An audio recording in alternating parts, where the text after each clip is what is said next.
Welcome to Encased. I was going to do a first impressions video, but unfortunately I'm a week late to the party. I've been on holiday, and to tell the truth, I tried for a key.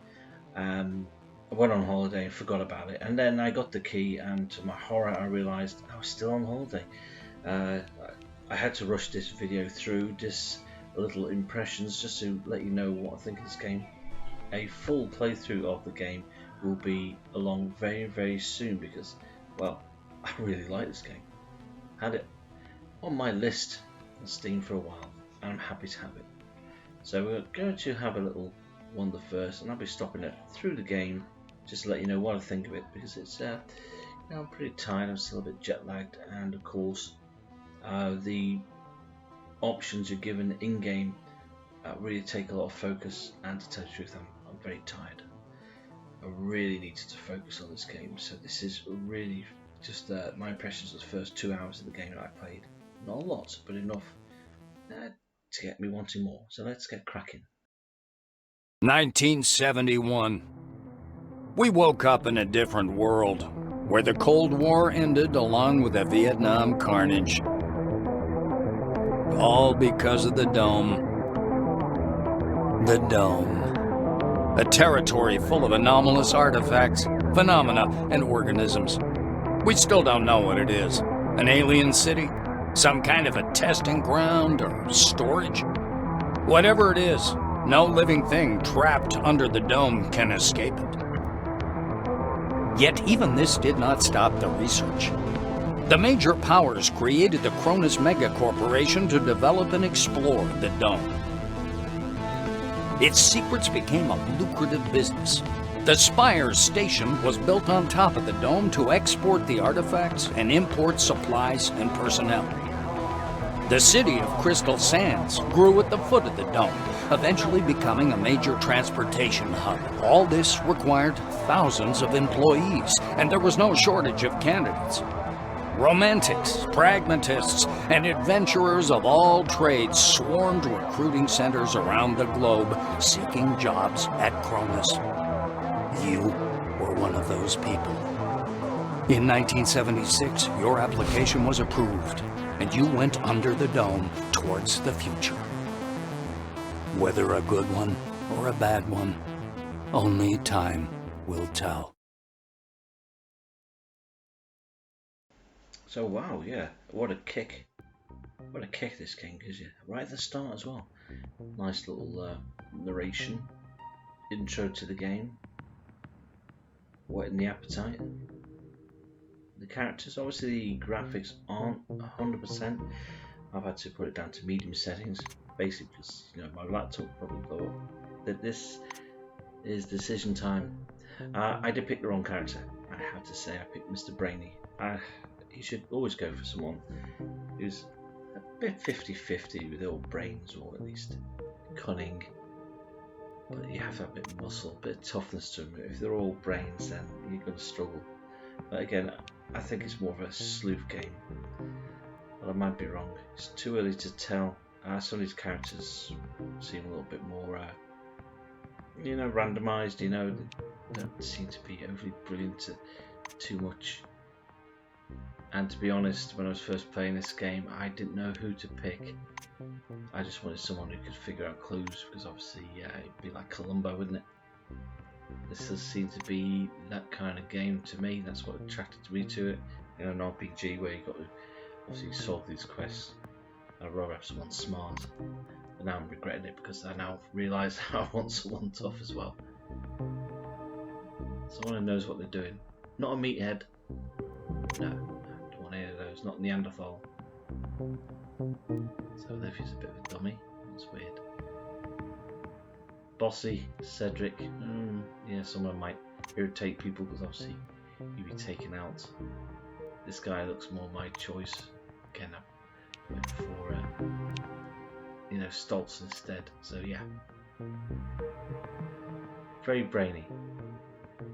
I don't know. I might stick with him, but we'll stick with him at least for a few hours. And with the second part of this gameplay, I think now I got on. I'll probably end up doing a complete U-turn and picking, someone's a bit more middle of the road, bit of a wise guy, bit tough. It's always difficult to pick a character. So we'll carry on playing for a little while, see how I feel after about an hour. I can condense it, I suppose. But no, I'll probably chat at the end of this video, let you know how I feel. Let's see how we get on.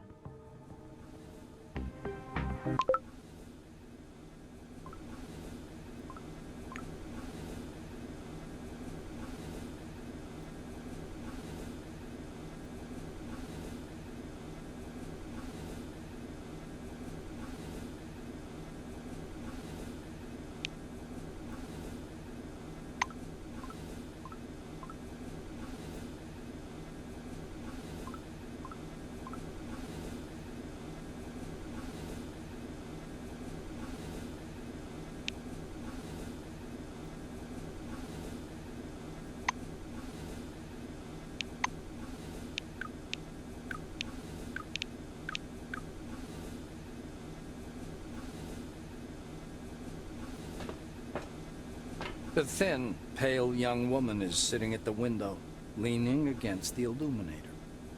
The glass is slightly fogged with her breath. She turns to you. Her shiny badge reads, Tomoko Kimura, physiologist.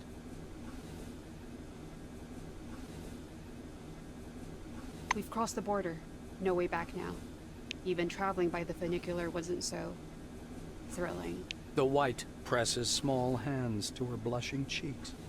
You were thinking, why have no children been born under the dome? I've got a working hypothesis, but I'm not ready to share it yet. She says softly, as if answering a question you didn't ask.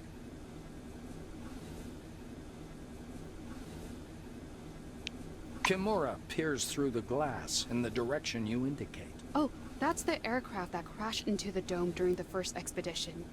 I believe that's a wing fragment, and there's some white canvas. What do you think that is? Maybe a parachute? The white shakes her head, bewildered. I just can't believe it.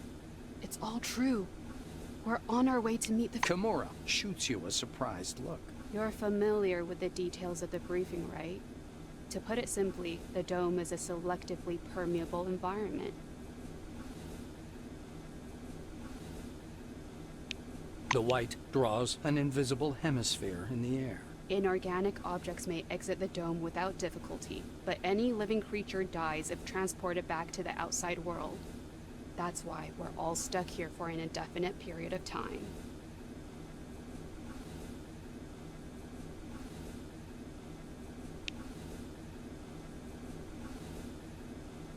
Kimura listens without interrupting, as if considering your every word.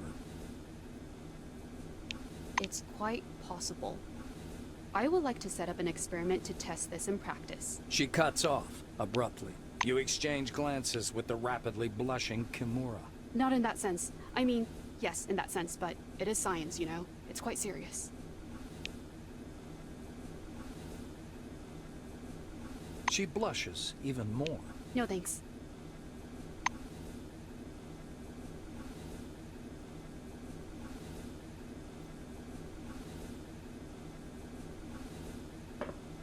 A man with a mustache and a blue jumpsuit is standing at the window, studying the construction site below through the occasional break in the clouds. His badge reads Igor Patan, planner.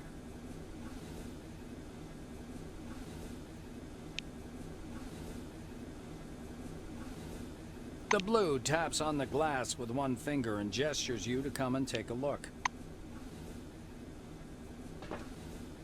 A guy wearing thick spectacles thrusts out a sweaty hand. Monty... He glances down at your badge. Ah, it's you. I found your file extremely interesting. And your CV, wonderful. Inspiring, really.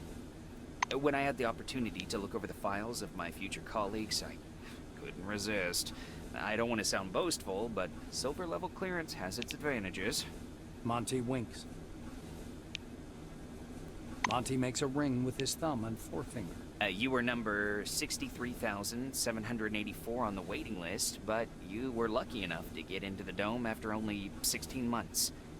Besides that, zero, nada, absolutely nothing. you're a dark horse for both the Foundation and myself. How exactly did you end up in this wing?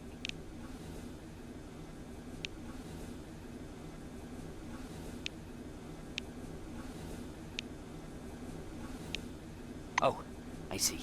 Well, if you ever decide to sew together a Frankenstein's monster from the bodies of dead oranges, be sure to let me know. The Silver laughs at his own joke, alone. An uncomfortable silence rises between you, and Monty abruptly changes the subject. He taps the narrow illuminator panel with one finger. Look, there's a storm rising. The lightning is strange. Green. Should lightning be green? This is my first sandstorm.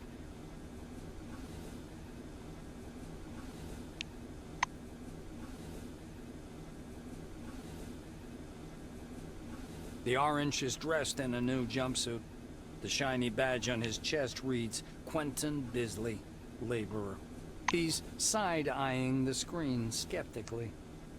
Despite his tired, grim expression, his gaze is open and friendly. However, the general impression is unmistakable. There's something frightening about Bisley. The Orange's face stretches into a broad smile, bearing his dentures to the world. Like everyone, duh. In a black car, under guard. There's other guys too, the ones who go through the front door. He nods at the black-winged woman beside him. Her nose wrinkles in displeasure, but she says nothing. Quentin raises his hands to examine the devices. They call them humane handcuffs. How about that? Truth is, there ain't nothing humane about them. They zap you real hard the moment you get your hands on a gun. But they sure look nice. Bisley lowers his hands again and smirks.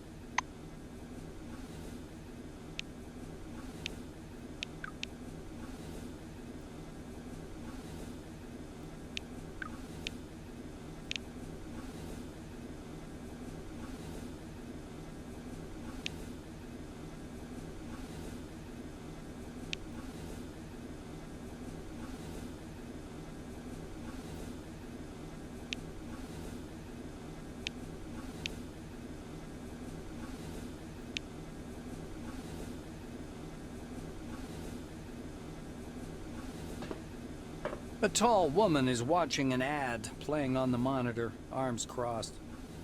The polished to a shine badge on her black overalls reads, Elsa Olafson, Security Service.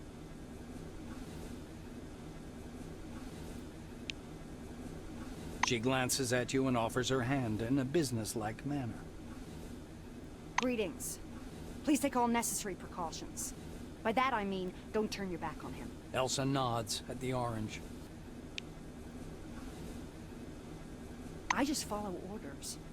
Even if his crime was embezzlement, I have to keep him cuffed. Those are the rules. Olafson shrugs in a sharp, mechanical way, as if racking the slide of an assault rifle.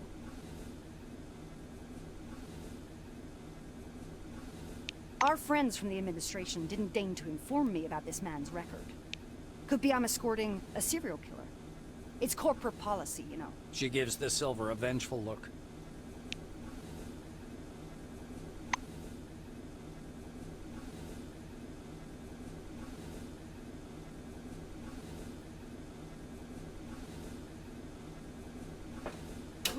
Foundation presents gleaming, futuristic, state-of-the-art cities straight from the pages of science fiction. Well-paid, safe employment, career advancement opportunities, and a world-class social safety net. Noble and intellectually stimulating work in state-of-the-art laboratories. We're thrilled to welcome you to the Dome. Please hold on to the handrail and prepare for landing.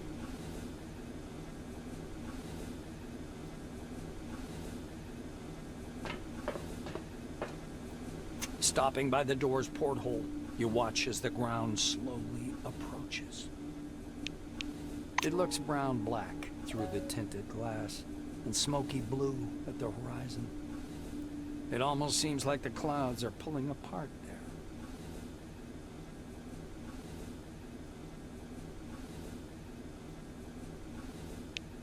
You scan the desert for any sign of the anomalies you've heard so much about.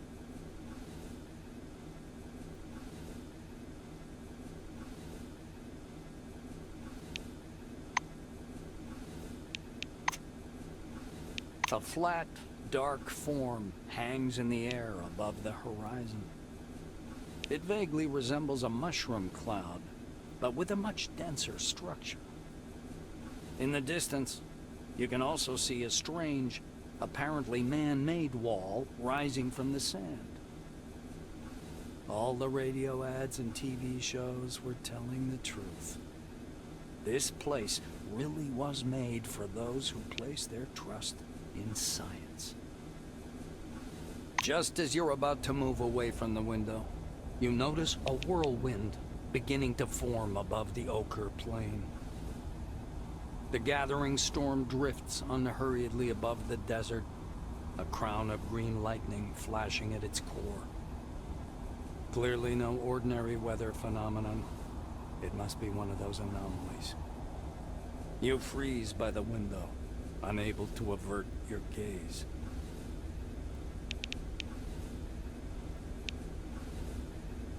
The outlines of the landing site, blurred by clouds of dust, appear behind the greenish glass of the porthole. The capsule shudders as the braking devices engage.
Come here. Come on now, or you'll miss everything. A cheerful man in a white lab coat grabs you by the sleeve. A badge reading Ludovico Nuzzy, scientific analyst, export department, dangles loosely on his clean uniform, which still smells pungently of washing powder. Look over there. He points upward with a sharp, wide gesture and hands you his field binoculars.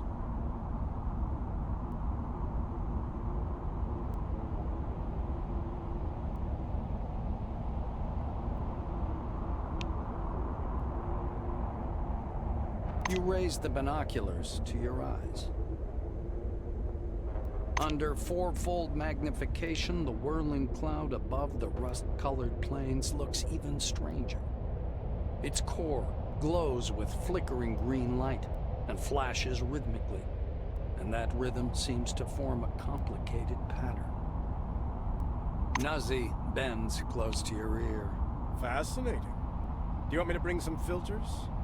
If we intercept the red and blue spectrums, we'll see something amazing. It's like a signal, some kind of message.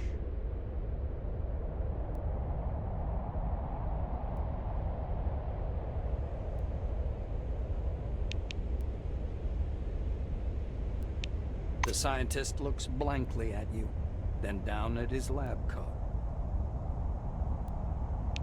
Ah, this? This? He lets out a blaring laugh. Ludovico points at the building behind him. I work in Concord Station, categorizing relics.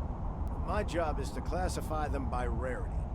Then the blues package them, silvers issue the documentation, and oranges move them to the cargo capsule. Just like the one you arrived in.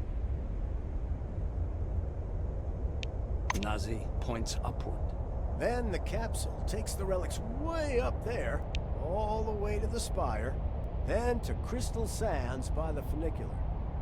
They get auctioned off and turned into money. It's not like I endorse this, but we all like ourselves a good paycheck, right?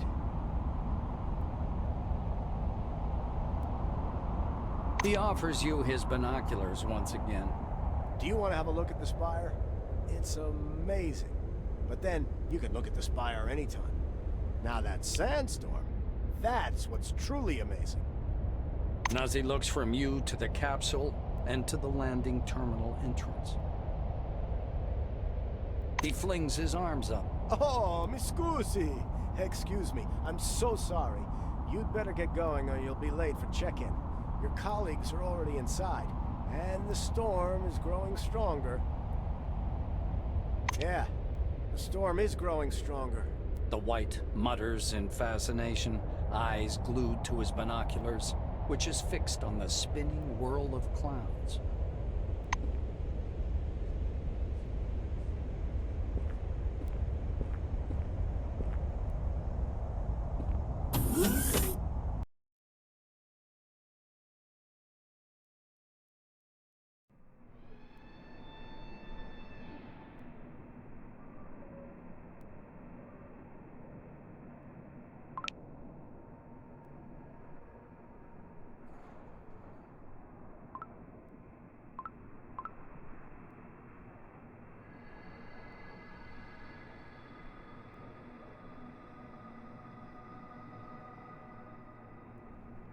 Attention, attention.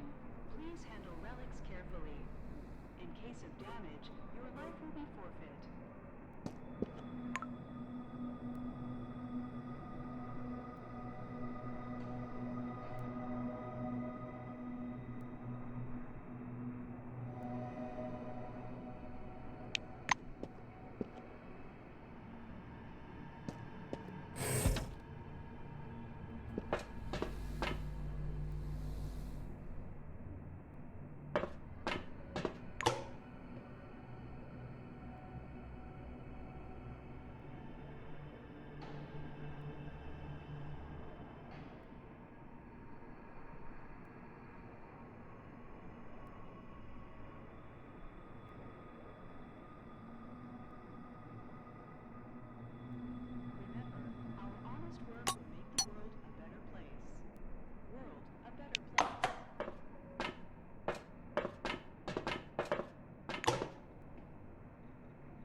Attention, attention. Welcome. Please handle We relics are Cronus, carefully. your reliable... In case of damage, your life will be forfeit.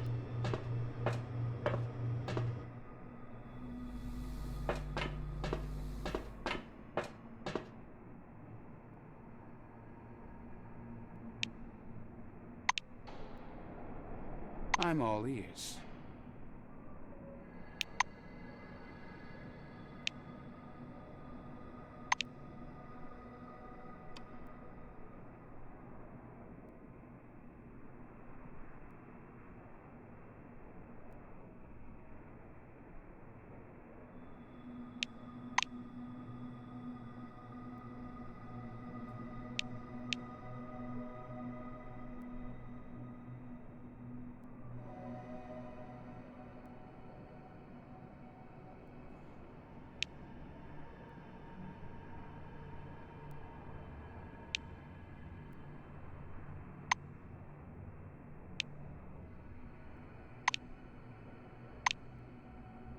hope to see you again soon.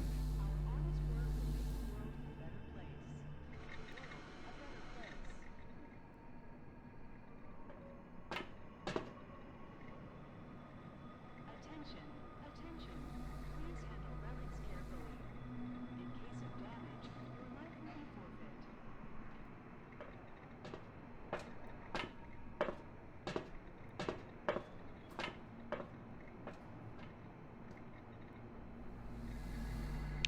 Hello.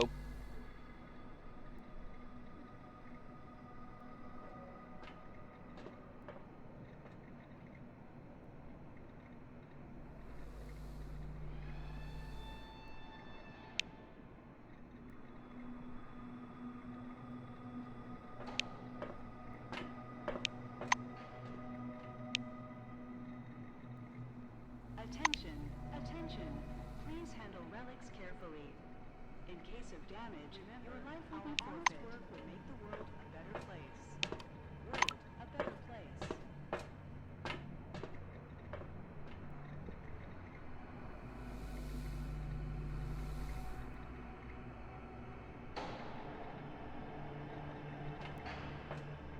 It was nice chatting.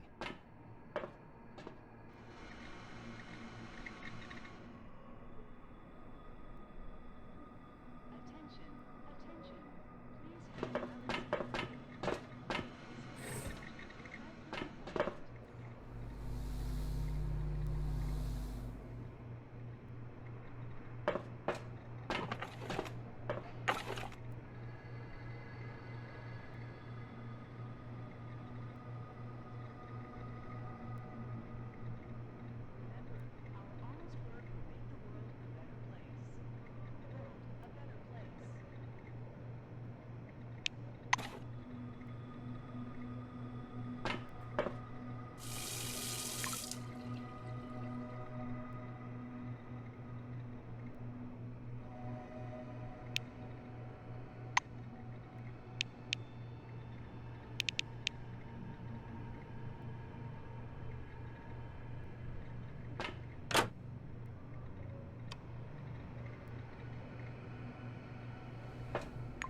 A tall receptionist watches you from behind his desk with a bored, haughty look.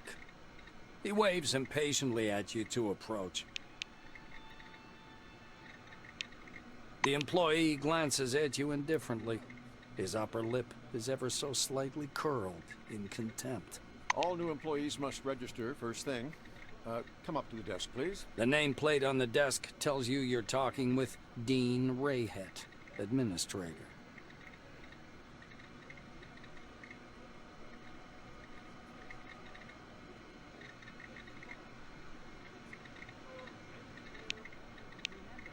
The administrator slaps himself on the forehead. I almost forgot the regulation pre-registration greeting. Just a second. Rayhet produces a reel-to-reel tape recorder from beneath the desk, rewinds the tape to the beginning, and presses play. The speakers explode with a harsh, crackling sound, over which the tick-tick of a metronome slowly grows louder. Solemn music begins to play, and the administrator's face takes on a serious expression. Dear employee, on behalf of the Cronus Foundation, I, Administrator Dean Rayhet, welcome you to your new life under the dome. The administrator clears his throat and continues. By joining our company, you choose the path of science and progress. You are among mankind's best, and we ask that you live up to this.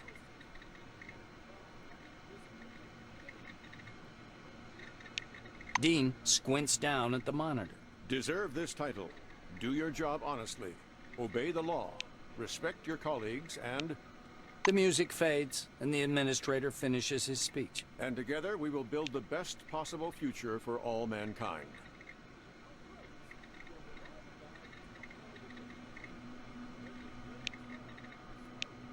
Dean puts the tape recorder away. Now that we're done with the official greeting, I'll register you and upgrade your Selectron.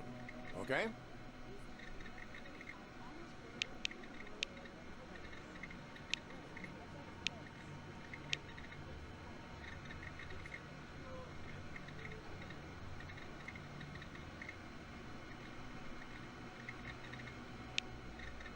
Dean frowns, irritated. I'll explain everything once I've got you registered. Dean stabs impatiently at the terminal keyboard. Name and age, please. Dean's hands hover over the keyboard. He gives you a nod. The administrator squints at the paper in his outstretched hand before setting it next to the keyboard and entering the information into the database. Rayhet scans the computer screen. So your position in the waiting list was 63,784. You've been assigned to Magellan Station. A special bus will bring you there after a series of briefings. Please pass me your Selectron so I can update the firmware.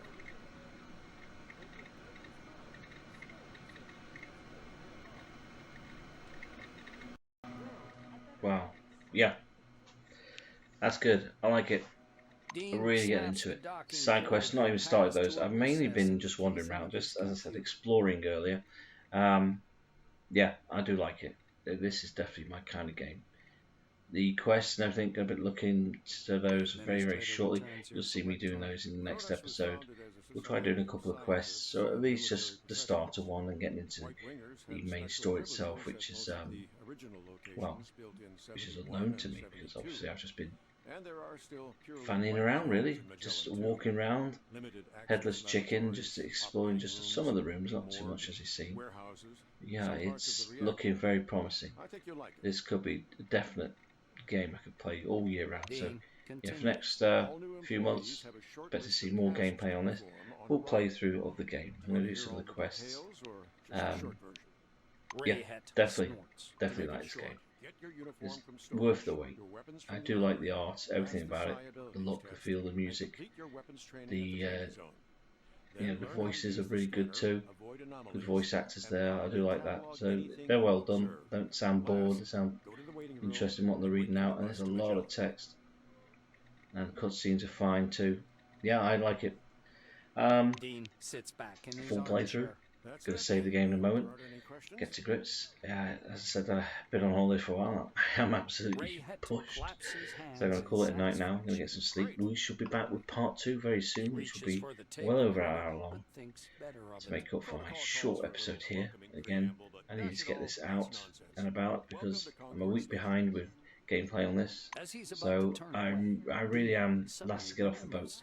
Or plane in my case, and get gameplay up. So I hope you enjoyed it. I apologise about the mic. This will be replaced soon in the new year with a much better mic. I don't know what's wrong with this. It used to be so fantastic. Might be able to fix it, you never know. Until then, thank you for watching. Thanks for your support. There we go. Tell you twice.